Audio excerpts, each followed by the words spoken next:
Hi everyone, കുറേ നാളായി എല്ലാവരെയും കണ്ടിട്ട്, കുറേ നാളായി വീഡിയോസൊക്കെ ഇട്ടിട്ട്, ഏതാണ്ട് 1 മന്തായി ഞാൻ വീഡിയോസ് ഇട്ടിട്ട്. അപ്പം ഞങ്ങൾ ഓണം ഹോളിഡേയ്സിൻ്റെ സമയത്ത് ഇടുക്കിയിലൊന്ന് പോയിട്ടുണ്ടായിരുന്നു. അപ്പോൾ അത് ഞാൻ വ്ളോഗാക്കി ഇടാമെന്ന് വിചാരിച്ചു. ആ വീഡിയോ ഞാൻ വ്ളോഗാക്കി ഇടാമെന്ന് വിചാരിച്ചു.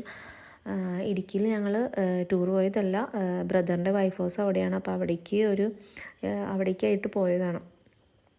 അപ്പം ഭയങ്കര രസമുള്ളൊരു യാത്രയായിരുന്നു. കാടും ചെറുതായിട്ട് മഴച്ചാറ്റലൊക്കെ ഉണ്ട്. അപ്പം കാടും ഫുൾ ഗ്രീനറിയും അതിൻ്റെ നടുക്ക് കൂടെയുള്ള ഒരു യാത്രയും നല്ലൊരു ആംബിയൻസ് ആയിരുന്നു. ഭയങ്കര രസമായിരുന്നു.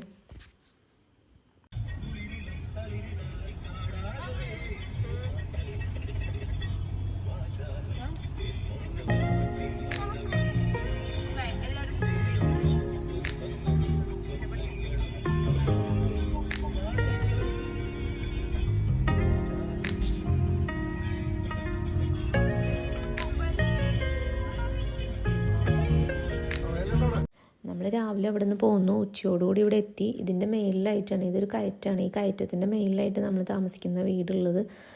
അപ്പം ഇത് കാണുമ്പോൾ തന്നെ നിങ്ങൾക്ക് അറിയാമായിരിക്കും എന്ത് ഭംഗിയുള്ള പ്ലേസാണെന്നുള്ളത്. നമ്മൾ വന്നത് കൊച്ചിയിൽ നിന്നാണ്. കൊച്ചിയിൽ നിന്ന് ഇവിടെ വരുമ്പോൾ എൻറ്റയർലി ഡിഫറെൻ്റ് ആയിട്ടുള്ളൊരു പ്ലേസാണ്. അവിടെ എന്ന് പറഞ്ഞാൽ ഫുൾ പൊല്യൂട്ടഡ് ആയിട്ടുള്ള ഒരു അറ്റ്മോസ്ഫിയറും ചുറ്റിനും വീടുകളും വണ്ടികളുടെ സൗണ്ടും അങ്ങനെ ഉള്ളൊരു അറ്റ്മോസ്ഫിയറിൽ നിന്ന് നമ്മൾ ഇവിടേക്ക് വരുമ്പോൾ, ഇവിടെ എന്ന് പറഞ്ഞാൽ ഫുൾ ഗ്രീനറി, ചുറ്റിനും കൃഷിയും കാര്യങ്ങളും. നമ്മളിപ്പം 2-3 ദിവസം റിലാക്സ്ഡ് ആയിട്ട് ഒന്നിനോടും ബന്ധമില്ലാണ്ട് ഒന്നിനെയും പറ്റി ബോദർ ചെയ്യാണ്ട് പീസ്ഫുള്ളായിട്ട് മൈൻഡൊക്കെ ഫ്രീ ആക്കി ഇങ്ങനെ 2-3 ദിവസം ഫാമിലീൻ്റെ കൂടെയൊക്കെ താമസിക്കാൻ പറ്റിയിട്ടുള്ളൊരു പ്ലേസാണ്. അത് കാണുമ്പോൾ നിങ്ങൾക്ക് മനസ്സിലാവും. ഇതിപ്പോൾ വീഡിയോയിൽ കാണുമ്പോൾ നിങ്ങൾക്ക് എത്രത്തോളം അത് മനസ്സിലാക്കാൻ പറ്റുന്നുണ്ടെന്ന് എനിക്കറിയില്ല. അത്രയ്ക്ക് ഭംഗിയുള്ളൊരു സ്ഥലമാണ്. ഇപ്പോൾ ഈ വീടിൻ്റെ ഫ്രണ്ടിലേക്ക് നോക്കിക്കഴിഞ്ഞാൽ കൊക്കയാണ്. കൊക്കയും നേരെ നോക്കുമ്പോൾ തന്നെ മലകളാണ്. പിന്നെ അപ്പുറവും ഇപ്പുറമൊക്കെ ഏലത്തിൻ്റെ കൃഷിയാണ്. ആക്ച്വലി ഏലം ഉണ്ടാവണത് എനിക്കറിയില്ലായിരുന്നു ഏലം എവിടെ ഉണ്ടാവണേന്നുള്ളത്. ഞാൻ വിചാരിച്ച് പൂ ഉണ്ടാവണ പോലെ, ചെടിയുടെ അറ്റത്ത് പൂ ഉണ്ടാവണ പോലെ ഉണ്ടാവുകയെന്നാണ് വിചാരിച്ചത്. പക്ഷേ ഇത് താഴെ ഉണ്ടാവണേന്നുള്ളത് പിന്നീടാണ് ഇത് കണ്ടപ്പോഴേ എനിക്ക് മനസ്സിലായത്. പക്ഷേ അതിൻ്റെ ഫോട്ടോസൊന്നും എനിക്ക് എടുക്കാൻ പറ്റിയില്ല. വീഡിയോസും ഏലം ഉണ്ടായി നിൽക്കുന്നുണ്ട്, എല്ലായിടത്തും ഏലം ഉണ്ടായി നിൽക്കുന്നുണ്ട്. ആ സമയത്ത് എനിക്ക് അതിൻ്റെ വീഡിയോസൊന്നും എടുക്കാൻ പറ്റിയില്ല.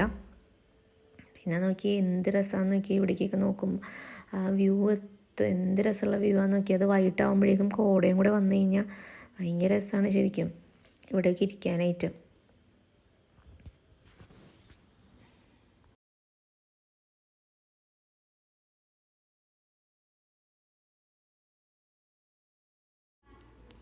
ഞാൻ ആ മയിൽക്കുറ്റി പോലത്തെ സാധനം കണ്ടില്ല, അവിടെ ഞാൻ ഇരിക്കാമെന്ന് ആദ്യം വിചാരിച്ചത്. പിന്നെ ഞാൻ വിചാരിച്ചു വേണ്ട, വെറുതെ കൊക്കയിലേക്ക് വീഴണ്ട വെച്ചിട്ട് ഞാൻ പിന്നെ അവിടെ ഇരുന്നില്ല. ഞാൻ പിന്നെ അവിടേക്ക് അങ്ങോട്ട് നടന്നു കേട്ടോ. അവിടേക്ക് ഇങ്ങനെ വെറുതെ തേരാപ്പാര നടക്കുക. എന്തിനാണെന്ന് വെച്ചാൽ എനിക്കറിയില്ല. നിങ്ങളെ ഈ സ്ഥലങ്ങളൊക്കെ കാണിക്കാമെന്ന് വിചാരിച്ചിട്ട്, വീഡിയോ എടുക്കാമെന്ന് വിചാരിച്ചിട്ട് പോവാം കേട്ടോ.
പിന്നെ പുറത്തൊക്കെ പോകണമല്ലോ, അപ്പം ഞാൻ വണ്ടിയൊക്കെ ഒന്ന് കഴുകി.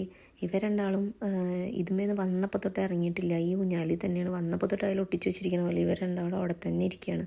കൂടുതലുള്ളത് കസിൻ്റെ മോളാണ് കേട്ടോ. നിങ്ങൾ വീഡിയോസ് ഞാനിട്ട ഷോർട്സിൽ ഇപ്പോൾ ഒരു ഷോർട്സ് ഇട്ടിട്ടുണ്ട്, അതിലൊക്കെ കാണാമായിരിക്കും ഇവർ ഈ ഊഞ്ഞാലിൽ തന്നെ സ്ഥിരമുണ്ട്.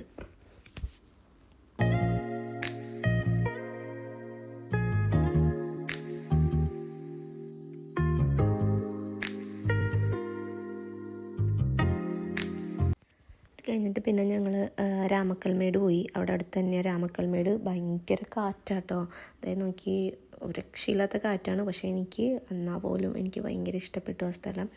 നല്ല രസമുള്ള സ്ഥലമാണ്. നമ്മുടെ നാട്ടിൽ തന്നെയുള്ള സ്ഥലമാണല്ലോ ഇത്, ഇത്രയും നാൾ കണ്ടില്ലല്ലോ എന്ന് ആലോചിക്കുമ്പം എന്തായാലും ഒരു പ്രാവശ്യമെങ്കിലും കാണേണ്ട സ്ഥലമാണ് കേട്ടോ ഇത്. ഭയങ്കര നല്ല രസമുള്ള സ്ഥലമാണ്. പിന്നെ വയസ്സായിട്ടുള്ള ആൾക്കാർക്കൊക്കെ ഈ കാറ്റ് ചിലപ്പോൾ കുറേ നേരം സമയം കൊണ്ടു കഴിയുമ്പോൾ ചിലപ്പോൾ എന്തെങ്കിലും ബുദ്ധിമുട്ടുണ്ടാവുമായിരിക്കും. പിന്നെ ചെറിയ കുട്ടികൾക്ക് ചെവിയിലൊക്കെ കാറ്റ് കയറിയിട്ട് എന്തെങ്കിലും അസുഖവും അങ്ങനെയൊക്കെ വരുന്ന കുട്ടികളുണ്ടെങ്കിൽ ചെവി അടച്ചു വയ്ക്കാനുള്ള സാധനങ്ങളൊക്കെ ഇട്ട് വരണം. കാരണം അതുപോലത്തെ കാറ്റാണ് ഇവിടെ. പക്ഷേ കാറ്റാണെങ്കിലും നമുക്ക് നല്ല ഇഷ്ടമാവും. ഭയങ്കര രസമുള്ള വ്യൂ ആണ്, കണ്ടില്ലേ എന്ത് രസമാണെന്ന് നോക്കിയാൽ അവിടെ നിന്നുള്ള വ്യൂവും കാര്യങ്ങളൊക്കെ കാണാനായിട്ട്. അത് കഴിഞ്ഞിട്ട് പിന്നെ ഞങ്ങൾ ഇടുക്കി ഡാം കാണാൻ പോയിട്ടോ. ഡാം ഓപ്പൺ ആയിരുന്നു, പക്ഷേ ഞങ്ങൾക്ക് അകത്ത് കയറാൻ പറ്റിയില്ല. കാരണം അകത്ത് കയറണമെങ്കിൽ അത് ടിക്കറ്റ് ഉണ്ട്, ഓൺലൈനായിട്ട് നേരത്തെ എടുക്കണമായിരുന്നു പോലും. നമുക്കറിയണ്ടായിരുന്നില്ല നേരത്തെ എടുക്കണം എന്നുള്ളത്. അതുകൊണ്ട് ഞങ്ങൾ പുറത്തുനിന്ന് ഇങ്ങനെ ഡാമൊക്കെ കണ്ടു. അവിടെ ഒരു പാർക്കുണ്ട്, അവിടെ കുറച്ച് നേരം ഒക്കെ കളിപ്പിച്ച് പിള്ളേരൊക്കെ കളിച്ച് മോള് കുറച്ച് നേരം അവിടെയൊക്കെ കളിച്ചിട്ട് ഞങ്ങൾ പിന്നെ വീട്ടിലേക്ക് തിരിച്ചു.